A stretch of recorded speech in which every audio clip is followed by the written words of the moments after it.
السلام علیکم ناظرین، آپ دیکھ رہے ہیں دنیا اسلام۔ آج میں آپ کو بتاؤں گی حضرت عمر رضی اللہ تعالی عنہ کے دور حکومت میں ایک عورت کے بچے بھوک سے بلبلا اٹھے تو اس نے حضرت عمر کے سامنے شکایتوں کے انبار لگا دیے۔ خوف خدا کی ایسی داستان جس نے حاکم وقت کو رونے پر مجبور کر دیا۔ دور حکومت میں حضرت عمر دن کو تخت پر بیٹھے۔ ان کا تخت سونے چاندی ہیرے جواہرات سے بنا ہوا نہیں تھا جیسے کیسر و کسرا کے بادشاہوں کے تھے، بلکہ مسجد نبوی کی چٹائی تھی۔ سارا دن وہاں بیٹھ کے لوگوں کی باتیں سنتے اور جب رات کے اندھیرے گہرے ہوتے تو عمر بھیس بدل کے مدینے کی گلیوں کا گشت کرتے۔ ایک رات وہ گھر کے سامنے سے گزرے، دیکھا کہ گھر سے دھواں نکل رہا ہے مگر بچے رو رہے ہیں، شور کر رہے ہیں۔ انہیں فکر لاحق ہوئی، دروازے پر دستک دی۔ بی بی نے پوچھا کون ہے؟ حضرت عمر نے کہا میں ایک غلام ہوں، بہن آپ کے گھر سے دھواں بھی نکل رہا ہے اور بچے رو رہے ہیں، ان کو کھانا کیوں نہیں دے رہی ہو؟ بی بی نے کہا میں تمہیں کیوں بتاؤں، جاؤ اپنا کام کرو۔ حضرت عمر نے اصرار کیا تو بی بی نے غصے اور تلخ لہجے میں کہا عمر کی جان کو رو رہی ہوں۔ عمر کے پاؤں تلے سے زمین نکل گئی، کہنے لگے کیا ہوا بہن؟ عورت نے کہا 3 دن سے ہمارے ہاں کھانے کے لیے کچھ نہیں ہے، روزانہ بچے روتے ہیں اور میں روزانہ ہنڈیا میں پتھر ڈال کر نیچے آگ جلاتی ہوں کہ بچے انتظار کر کے سو جائیں، مگر کم وقت سو بھی نہیں رہے، کیونکہ یہ پیٹ کی بھوک بڑی ظالم ہوتی ہے، انسان کو سونے نہیں دیتی، نیند نہیں آتی، اور میں عمر کی جان کو رو رہی ہوں۔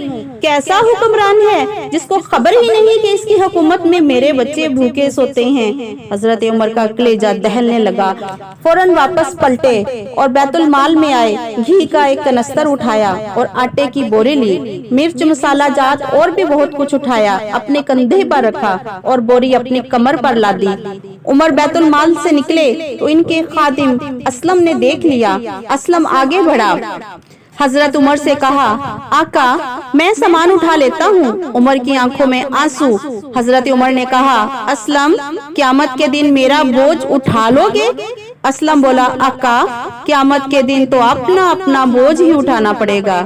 خوف خدا سے حضرت عمر رضی اللہ تعالی عنہ کی آنکھوں میں آنسو جاری تھے۔ حضرت عمر نے کہا اسلم پھر آج عمر کو اپنا بوجھ خود ہی اٹھانے دو۔ حضرت عمر گھی کا کنستر اور آٹے کی بوری اٹھائے اس خاتون کے گھر جاتے اور دستک دیتے ہیں۔ وہ جب دیکھتی ہے تو اس کی جان میں جان آ جاتی ہے۔ حضرت عمر نے کہا جلدی جلدی آٹا گوندو۔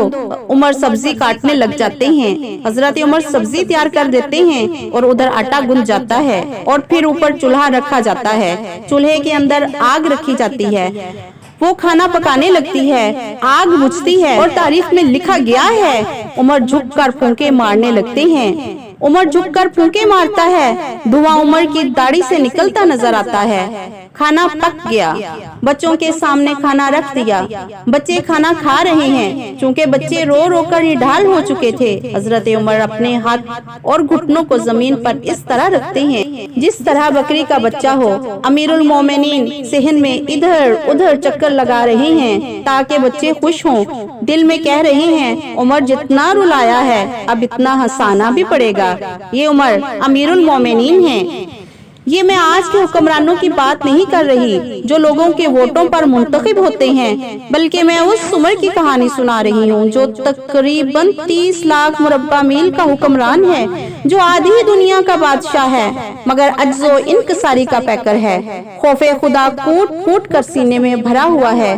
حضرت عمر جس طرح بکری کا بچہ چلتا ہے اس طرح اپنے ہاتھ گھٹنے زمین پر ٹیک کر اس طرح چلتے ہیں جسے دیکھ کر بچے مسکراتے ہیں۔ جب بچے مسکرانے لگے تو حضرت عمر نے اس خاتون سے کہا بڑھیا عمر کو معاف کر دے۔ اس نے کہا کہ تو اتنی ہمدردی کیوں کرتا ہے؟ حضرت عمر نے کہا کہ عمر بیچارہ بڑا پھنسا ہوا ہے، جب فتح ہے مصر کی تو تیاری ہے ایران کی، آتے جاتے وفد سے ملاقات بھی کرتا ہوگا اور شب میں معلوم حالات بھی کرتا ہوگا۔ کانٹوں میں الجھی ہوئی بیچارے کی جان ہے، نیند اس کو بھی آتی ہوگی، آخر وہ بھی تو انسان ہے۔